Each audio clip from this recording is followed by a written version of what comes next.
All right, my man Hello. Mike is calling This is back. a prepaid debit call from... All right. Gunshots. Ohio State Penitentiary. To accept this call, press 0. To refuse this call is from a DRC correctional facility that is subject to monitoring and recording. Utilization of an unapproved Get your popcorn and application relax. three-way We're calls about to communicate enter the are unique strictly Mecca prohibited and audio a zone. violation of DRC policy. Thank you for using GTL. All Thank right. you for using GTL. Oh, Yep. all right. So where'd you leave off at? You're just speaking on that. Let's go. Yeah, I left off going into the Supermax area of the prison. Okay. And what happened there? Okay, so I go to after that case right there of getting in a knife fight, what to do. I go to they put me in the Supermax, and the warden comes by and he tells me, "That's your second murder case. In a year and a half, you're never getting out of here. You're going to be here the rest of your life." I said, "Well, I'm doing a life sentence. There's no way in the world I'm staying back here like this, locked up in this 5x8." I said, "If you're not going to let me out in population, you need to send me somewhere where I can't go get out back out in population." He said, "That's not going to happen." I said, "Well, eventually it is, because you're going to make me get stuck on stupid, and then you're not going to like me." And, this was the warden that started the riot, basically, when we had the riot in April of 1993. It was the longest riot in U.S. history. It was, well, not to say we, but the prisoners took over the prison for 11 days, and from April 11th through the 22nd. And he's the one that started it with this, take, no compromise, it's my way or the highway, and basically it started over him when they were all coming around when TB was real bad. And so they were to come around and give everybody TB shots. So they were going to lock the whole joint down that Sunday, the Easter Sunday, lock them down for Monday, and everybody that wouldn't do the shot willingly, they were called hold you down and give you the shot. And the Muslims weren't going for that because they believed that they couldn't have any alcohol swabbed on their body, and so they knew it was happening. And then on April 11th, that Sunday, that's when the riot happened. And everybody staged a fight down in the gym, a fake fight. When all the guards ran down there, they started just beating them with clubs and baseball bats and everything else. It just took I think it took about 36 or something, 38 of them hostage. And like I said, the riot went on for 11 days. So so I'm in the Supermax, and when he tells me that, I'd say about 2 or 3 months after that, they just opened up Mansfield, a new prison, and they just opened up they had a new control unit there. So I was one of the first 5 that they sent there, and went there, and the first 5 I was there, and the next day or 2 days later, they brought another 5 guys, 10, and they weren't giving nobody no property or nothing. The guys were, back then they could smoke, and they wanted their smokes, and so we were telling them, hey, they just give guys the property. Some of these guys like to smoke, and this white bearded sergeant, I'll never forget it. He stood out in front of our cells. He said, "Listen, you bitches need to get fucking fall in line. This ain't Lucasville. We don't pamper our prisoners."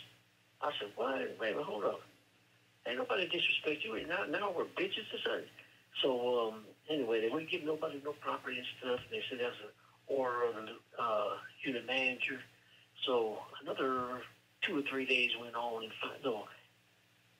4 days altogether, because we got there on the 4th, and on the 8th, when they come up to pass the chow up, I told him, I said, "Look, go see the unit manager, tell him that he needs to come up here and see us about this property, and if he doesn't come up, we're going to give you the trays back, but we're also going to hand you these doors." And they thought we were bluffing. So they had this big, like 300-pound steel beds bolted down into the floor in the cells. The cells were kind of big. They had a shower in them. And so when they said, no, he ain't coming to see you and do what you got to do. You know, they thought we were bluffing. So we kicked the beds out, you know, how you kick them and loosen up the bolts. And we got them out on the floor and rammed the doors and took the doors off the hinges and came on out of the cells. And then they brought in, you know, all the guards suited up with their guns, rubber bullets, bean bags, and taser guns, and you know, all the whole little arsenal stuff, you know, tear gas and stuff like that. And so we all got in a fight with them, and they trashed us pretty good. Sent four or five of us out to the outside hospital, and then we came back. They took the beds out of the cells and put us in there without no, just a mattress. Well, I did time at the reformatory. That was in Mansfield, and when I was on the streets, when I was at Mansfield at the reformatory, I used to hang around with a guy named Tony, black guy out of Mansfield. So when we got out, me and him, we went to the halfway house together from the reformatory right there in Mansfield. And so I used to hang out with him and go over his house and stuff. So he had a little brother and all his little kids that hung around with him. So you know, I used to give him like pop money, you know, candy bar money and stuff like that. And so when I'm going to the Mansfield prison, this was in '91. Well, this, you know, last time I was in Mansfield was in 76 or 77. So all these little kids there, they all grew up. Well, some of them were working at the prison, and I remember one coming by and saying, "Hey, are you Mike Wood? You're the one that hung around with Tony?" And you know, we talked. And yeah. I didn't even recognize them. They're all adults now. And but anyway, you just go by that. So I ended up getting a zip gun and some smoker's gunpowder and some 22 rifle long bullets and everything. And I used to always get the 22s because they're rim fire. They're easier to go off rather than the center fire ones where you'd have to take like a nail and hit the middle of it. And they were all a little dangerous because they had a lot of power behind them. Anyway, but I also got a little bit of smoking, you know, a little bit of reefer, and I passed some out to some of the guys I was real cool with there. That was, you know, that broke out, you know, that fought the police with us, and some rat ended up smelling the reefer and told the administration and stuff. So they singled me out first to come in my cell and shake it down. Say, yeah, you got to go out and see the doctor. You got to pass to go see a doctor. So I'm thinking I'm going to see a doctor. But they just put me in a hold tank out there and shake my cell down. When they come out, I know they found something because they were all shook up. I had everything but the zip gun sold into my mattress. And they come out with my smoker's gunpowder with the 22s and stuff. And so then they take me out, put me in a hole in a room with a camera in it, you know, watch me 24 hours a day, and send me back to Lucasville.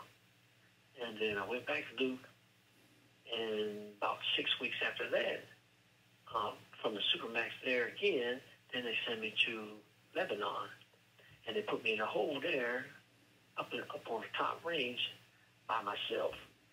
And they had took two guards out of other units. One was an ex-cop, and another one was an ex-military. So they were specifically put in that block to watch me and make sure that I didn't do anything. And one of them, the ex-cop, I usually call him Pizza Face because he had all these pock marks all over his face. And every time they used to come by, he used to dog me off dog me out and stuff and look at me like I was some piece of shit or something. So one day, I stopped. I said, hey, why you keep looking at me like I'm some piece of shit or something? You know me from somewhere? And he looked like one of them guys just want to spit on me, And then he said, yeah. He says, I used to be a cop on the streets. I used to put punks like you in jail. Now I'm in here babysitting you. I said, oh, now I'm a punk, right? I said, well, listen, the next time I do something, you're going to be my victim. How you think? How you going to feel about that? He didn't say nothing. He just walked off. Well, I rocked in sleep for 5.5 months, and he was handing my tray to me one night, and I snatched his arm up through my bars and through the food stop, and put it down where he couldn't move it, or he'd break it. And I reached around with my other hand and got it around the neck and choked him out. And when it came to, I had already made some rope, and I tied him to my bars. And then he was like, please don't kill me. I got a wife and 4 kids. I was like, shit, all that shit you was talking earlier, the last 5.5 months, and now you crying. So I wasn't really going to hurt him real bad, but I just, hit him in the face a few times, blooded him up a little bit, his cheek, his lips and stuff like that. And I just held him for a while, and then they come in and the negotiator and stuff, they're like, would let the officer go, this and that, and that. And one of them was the unit manager, there was a negotiator, and then they put a sniper up on the roof. But I knew they couldn't snipe me because I was standing behind him. So I knew they were going to try that. But they had one up there. And the unit manager kept saying, would let him go, let the officer go. And then I said, man, since I'm tired of hearing you run your fucking mouth, man. I said, look, I'm going to let the officer go. You come on in and take his place. He said real fast, he said, Wood, I ain't going to lie to you. I ain't coming in. I said, well, he ain't coming out. Get the fuck out of here. Get out of my block. And so I held it for about another hour, and then I just cut him loose and let him go. And he fell down on the floor, and they put him on a stretcher, took him out. There wasn't nothing really wrong with him but a bloody lip. That's about it. And then they did their little torture thing. They whooped me real good and stuff, which I had that coming. And sent me out to outside hospital. I had cracked ribs and a few other, black eyes and fractured nose and stuff like that. But it goes with the program, knowing that you're doing something like that, they're always going to get their get back. And then they kept me up there for about another few more months, shaking me down every day, moving from cell to cell every day.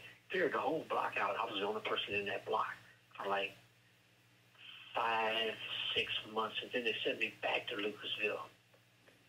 And from there, I got a zip gun in, got some bullets, which they took us all out the block one day, and they were shaking the block down and stuff. And then they found my zip gun and stuff, so they were shook up about that. So what they did was, the warden came down there, and now they're saying, we're going to make sure that you never do anything. And what they were doing was they were building a special cell for me. So at the end of the range, they had a cell, and they were literally welding bars in between the bars, where you couldn't even get your pinky out the bars. And then they put food slide and everything, a lock on them, and the lock on the food slide and the leg chain thing at the bottom. But the door was so damn heavy that they couldn't open it. So they had to go up and do all the workings and stuff just to get the door open. And so the warden was looking at that, and he's telling me, well, we got a spot for you now. Like that. I said, well, you think that's going to stop me? You have 1 minute remaining. I said, matter of fact, I said, I'm going to tell you what I'm going to do. I said, tell your guys that are working for you out there in population that we believe is working for you, I'm going to have all of their throats cut, but it's going to be on the left-hand side. So everybody that gets their throat cut on the left-hand side, you're going to know that was me sending that order out. So I sent orders out to population for this to happen, and I got up to 4 before they sent me to the ADX. Okay, hold on. This is going to be the end of part 1. You got a minute. You going to call back so we can finish this? Yeah, I got. I still got some time. I got one more phone call before this goes off. All right, so call right back and we're going to finish this, all right? All right. All right. That's what I'm talking about. Thank you for using GTL.